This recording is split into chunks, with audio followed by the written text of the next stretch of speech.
प्रधानमंत्री अपने ऑफिस गए हैं, पीएमओ प्रधानमंत्री ऑफिस साउथ ब्लॉक में है दिल्ली में। सोचिए, ब्रेकिंग न्यूज है। क्या इसका मतलब है कि प्रधानमंत्री रोज ऑफिस नहीं जाते हैं? क्या वो सबसे ज्यादा चुनाव प्रचार करते हैं? सवाल है कि प्रधानमंत्री का ऑफिस जाना ब्रेकिंग न्यूज कैसे है। नमस्कार, मैं शंभू कुमार सिंह और आप देख रहे हैं नेशनल दस्तक। दूसरी बड़ी खबर बताऊंगा, वक्फ बोर्ड बिल। सुप्रीम कोर्ट ने वक्फ बोर्ड बिल पर बड़ा यू टर्न लिया है। उस पर अब फैसला नहीं आया, इसका मतलब है कि उस पर रोक लगी रहेगी। यह सबसे बड़ी खबर है जो आपको बता रहा हूं। और मोहन भागवत कह रहे हैं कि शमशान, मंदिर और पानी, ये तीनों में भाईचारा होनी चाहिए, नौकरी पर नहीं बोल रहे हैं। और योगी आदित्यनाथ कह रहे हैं कि गाय के गोबर से जो पेंट बनेगा उससे सरकारी भवन का लिपाई पोताई होगा। अगर आप इस खबर पर सिर्फ हंस रहे हैं, जैसा अखिलेश यादव का ट्वीट है, तो आप गफलत में हैं। मैं आपको बताऊंगा क्यों गाय गोबर की राजनीति की जाती है और किन समाज के लोग, कौन लोग हैं जो गाय गोबर, गौमूत्र, धर्म के नाम पर वोट देते हैं और उनसे उनका नुकसान क्या है। और सोचिए, कम से कम अब देश में राष्ट्रीय पार्टी कांग्रेस ने सामाजिक न्याय का झंडा उठा लिया है। आज फिर से दिल्ली में एससी डिपार्टमेंट के चेयरमैन राजेश लिलोटिया, ओबीसी के चेयरमैन अनिल जैन और शेड्यूल ट्राइब के जो चेयरमैन थे, उन तीनों ने प्रेस कॉन्फ्रेंस की और कहा कि प्राइवेट में रिजर्वेशन हो, स्कूल कॉलेज में रिजर्वेशन हो। ये खबरें आपको कोई पत्रकार क्यों नहीं बताता है? और सवाल है कि वो पार्टियां जो सामाजिक न्याय के आधार पर बनी थी, जिनका कैडर दलित, पिछड़े, किसान, अल्पसंख्यक थे, क्या उन्होंने इस मुद्दे को छोड़ा? इसलिए तमाम लोग कांग्रेस के साथ जुड़ रहे हैं। सवाल है कि समाजवादी पार्टी के अखिलेश यादव ने अपने सरकार के समय एससी, एसटी, ओबीसी के मुद्दे को क्यों नहीं बढ़ाया? बाबा साहेब के नाम का पार्क जनेश्वर मिश्रा के नाम पर किया था। जब वो 10 साल तक लगातार चुनाव हारते रहे, तब उनको याद आया पीडीए। चलिए, देर ही सही। अखिलेश यादव के साथ तेजस्वी यादव पर यह आरोप नहीं लगा सकते हैं।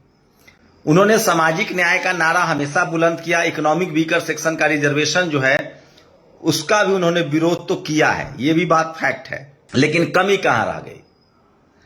और बीएसपी जो सर्वजन हिताय सर्वजन सुखाय हुई, वो पहले बहुजन हिताय बहुजन सुखाय थी। जेएमएम, उसके लिए भी ये बड़ा मुद्दा नहीं है।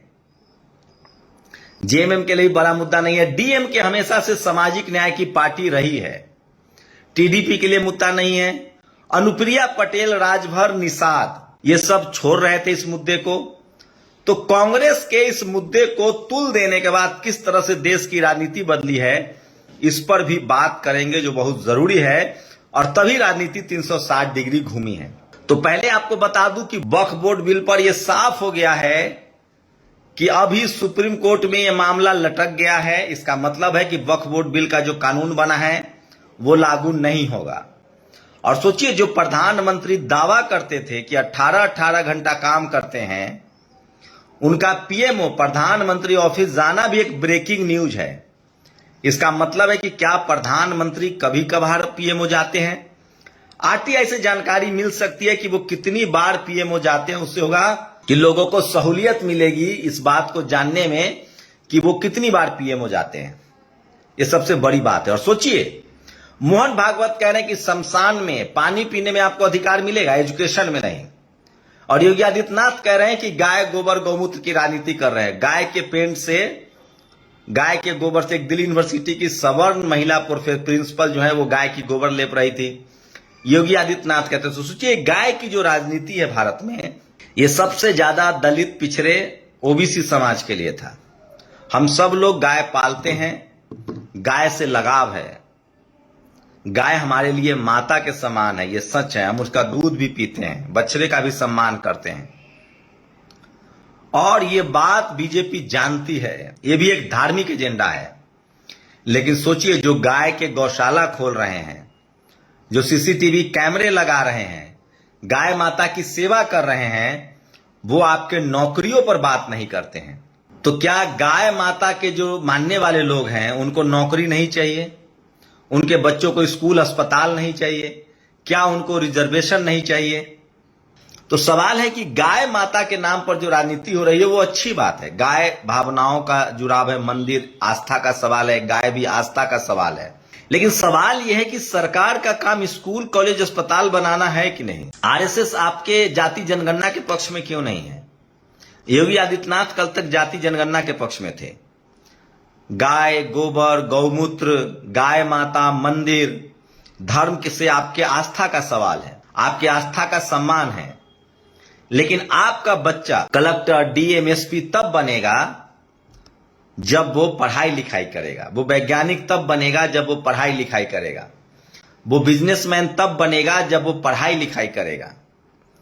वो अमीर तब बनेगा जब वो पढ़ाई लिखाई करेगा, बिजनेस में भागीदारी होगी। और ये आपको मिलेगा जाति जनगणना से।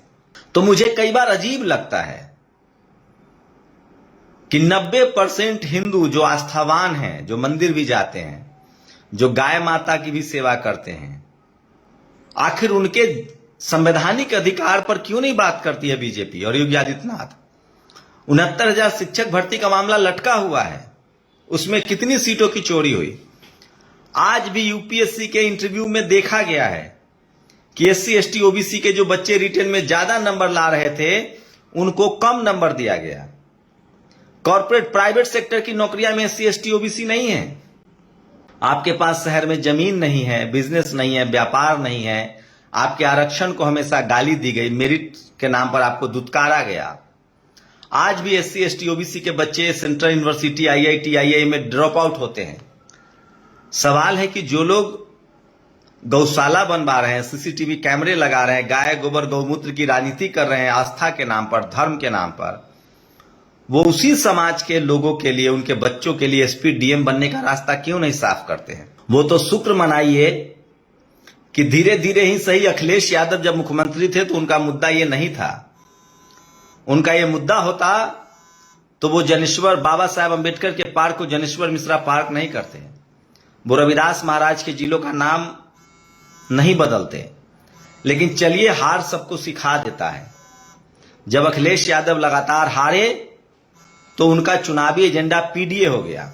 अच्छी बात है, देर आए हैं, दुरुस्त आए हैं, स्वागत कीजिए। बीएसपी कब बहुजन से सर्वजन हुई और आज वो सबसे बुरे दौर में है। धीरे धीरे वो भी अब बहुजन होने लगी है। खबर है कि अपने तमाम नेताओं को समेट रही है। आरजेडी थोड़ा बहुत थी, थोड़ा बहुत हो रही है।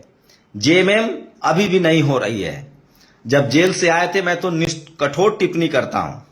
डीएमके हमेशा से सामाजिक न्याय की पार्टी रही है, तमिलनाडु वाली पेरियार की party. JDU Nitish Kumar BJP के गिरफ्त में है, उनके सारे सवर्ण नेता है, वो सोशल जस्टिस नहीं समझेंगे। टीडीपी से उम्मीद नहीं है। अनुप्रिया पटेल सामाजिक न्याय पर लौट रही हैं, दिख रही हैं, वो बोल रही थी। राजभर निषाद, ये सब सामाजिक न्याय से निकले हुए लोग हैं।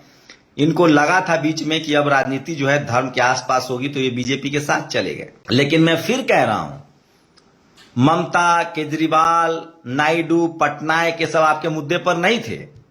लेकिन धीरे धीरे ही सही सामाजिक न्याय की धारा मजबूत हो रही है और बहुजन समाज की राजनीति तेज हो रही है। और इसके लिए शुक्रिया कहिए राहुल गांधी का कि देश के विपक्ष ने, वो भी 60 साल तक सत्ता में रहे, लेकिन उतना नहीं किया जितना करना चाहिए था।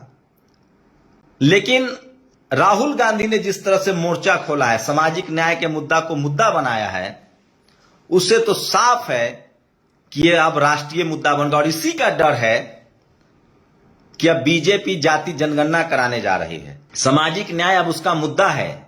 यह बड़ा बदलाव है और इस बदलाव का स्वागत कीजिए। और मैं फिर कह रहा हूं, इस देश के 90% लोगों की भलाई सामाजिक न्याय में होगी, सोशल जस्टिस की लड़ाई होगी। आप राजनीतिक मुद्दा स्कूल, अस्पताल को बनाइए, आपके बच्चों का भला होगा। विज्ञान को बनाइए, इस देश का भला होगा। आज आतंकवादी हमला हुआ भारत पर, पाकिस्तान के लोग बढ़ चढ़कर गुंडई बतिया रहे हैं। वो हमें परमाणु बम की धमकी दे रहा है, मिसाइल की धमकी दे रहा है। आज भारत मजबूत मुल्क है और मजबूत मुल्क होगा जब हम अपना राफेल बनाएंगे, अपना ड्रोन बनाएंगे, हमारे पास रडार होगा, हम विज्ञान पर निर्भर होंगे तो पाकिस्तान की हिमाकत नहीं होगी। हमारी सेना मजबूत है, जब हम विज्ञान पर काम करेंगे तो और मजबूत होगा। इतिहास गवाह है, दुनिया जानती है कि आज अमेरिका, चीन, रूस, इजराइल ये सब तकनीक के दम पर मजबूत हैं, ये सब विज्ञान के दम पर मजबूत हैं। और मैं फिर कह रहा हूं, आस्था के नाम पर राजनीति करना सिर्फ देशवासियों के साथ धोखा नहीं है, देश के साथ भी धोखा है। राजनीति, स्कूल, आस्था, सबका सम्मान करिए। हर कोई आस्थावान होता है, आपकी भी कोई आस्था हो सकती है, लेकिन आस्था का राजनीतिकरण करना ठीक नहीं है। राजनीति स्कूल, अस्पताल, पढ़ाई लिखाई, नौकरी, देश की तरक्की पर होनी चाहिए। मैं फिर कह रहा हूं, इतिहास गवाह है, जो लोग सत्ता में रहे हैं आस्था भी उन्हीं की बची है। जिनके पास ताकत रहा है, पावर रहा है, आस्था भी उन्हीं की बची है। इजराइल के पास ताकत था, फिलिस्तीन के पास सिर्फ आस्था थी, फिलिस्तीन नहीं बच पाया। हमें आस्था के साथ साथ सबसे ज्यादा विज्ञान पर ध्यान देना होगा और मजबूत मुल्क बनना होगा। और देश मजबूत बनेगा सोशल जस्टिस से, सामाजिक न्याय से, जाति जनगणना से। जब इस देश में गिनती होगी जमीन की, स्कूल कॉलेज में लोगों की, सबको जब बराबर का मौका मिलेगा। हम लोग जाति जनगणना के पक्ष सिर्फ रिजर्वेशन के लिए नहीं है। पढ़ाई लिखाई, स्कूल, अस्पताल, ये तमाम वो मुद्दे हैं। जब इन मुद्दों पर राजनीति होगी तब जाके ये देश और मजबूत बनेगा। इसी बीच खबर आ रही है कि हांगकांग में भगवान बुद्ध से जुड़ी, ये आस्था का सवाल है, कुछ नीलामी होने वाली है। चंद्रशेखर आजाद ने प्रधानमंत्री को चिट्ठियां लिखी हैं। ये तभी बचेगा जब हम आर्थिक रूप से मजबूत होंगे। भारत सरकार को आस्था और विज्ञान दोनों अलग अलग चीजें हैं। आस्था आपका व्यक्तिगत निजी है, जब आप अमीर होंगे, संपन्न होंगे। एक कहावत है ना, भूखे पेट भजन नहीं होता है। जब ये देश मजबूत बनेगा, समृद्ध बनेगा, ज्ञान विज्ञान से लवरेज होगा, तब जाकर तो आप राजनीति, वोट जो दीजिए, आप आस्था, आपका निजी मसला है, आस्था का सम्मान कीजिए। जब देश मजबूत होगा, मुल्क मजबूत होगा, तब कोई आपके आस्था के साथ भी खिलवाड़ नहीं कर सकता है। और जब देश कमजोर होगा, मुल्क कमजोर होगा, ज्ञान विज्ञान नहीं होगा, आधुनिक तकनीक नहीं होगी, आर्थिक रूप से समृद्ध नहीं होंगे, तो हमारी आस्था भी नहीं बचेगी। इसलिए मैं कह रहा हूं कि देश को सामरिक रूप से मजबूत करने के लिए, इस देश के नागरिकों की आर्थिक विकास, सामाजिक विकास के लिए रोड, स्कूल, अस्पताल, पढ़ाई लिखाई, ज्ञान विज्ञान का दावा करना होगा। धर्म जो है वो आपका निजी विषय है। धर्म के नाम पर आप राजनीति वही दल करेंगे जो आपको रोजी रोटी नहीं दे सकते हैं। आपके बच्चों को स्कूल, एक बड़ी कॉन्स्पिरेसी है, जिनके बच्चे विदेश पढ़ते हैं, उन देशों में रहते हैं जहां लोग बीफ खाते हैं। अगर आप आस्थावान हैं तो अपने बच्चों को भारत बुलाइए। सबसे ज्यादा इस देश में एनआरआई कौन है, किस समाज के लोग हैं? अमेरिका, लंदन, पूरा यूरोप, मिडिल ईस्ट में रहते हैं। वो देश बीफ खाता है, आप आ जाइए भारत, वहां आस्था रोजी रोटी पर भारी पड़ता है। मैं फिर कह रहा हूं, आस्था भी उसी देश का बचेगा, मान सम्मान भी उसी देश का बचेगा जिसका विज्ञान होगा, जो मुल्क मजबूत होगा। जो लोग आस्था के नाम पर राजनीति कर रहे हैं वो इस देश के 90% लोगों का भला नहीं कर सकते। आपकी भलाई रोजी रोटी, स्कूल, कॉलेज, अस्पताल, विज्ञान से होगा। आज जो अमीर लोग हैं वो अपना इलाज अमेरिका, लंदन करा लेते हैं, एम्स में करवाते हैं। आप कहां जाएंगे? तब आस्था काम नहीं आएगा। जब आपका पेट भरा है तभी आप भजन कर पाएंगे। जब आपके बच्चे बीमार पड़ेंगे, जब आपकी नौकरियां नहीं रहेंगी, जब आप बेरोजगार रहेंगे।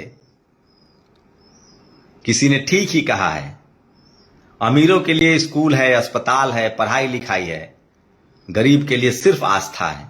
सोचिएगा जरूर। शुक्रिया। दस्तक की आपसे गुजारिश है कि अगर इसको बचाना चाहते हैं तो नेशनल दस्तक को सब्सक्राइब करने के लिए रेड कलर के सब्सक्राइब बटन को दबाएं, फिर बेल आइकन की घंटी दबाएं। नेशनल दस्तक को बचाने के लिए बहुत जरूरी है कि हर खबर को शेयर करें, लाइक करें, कमेंट जरूर करें।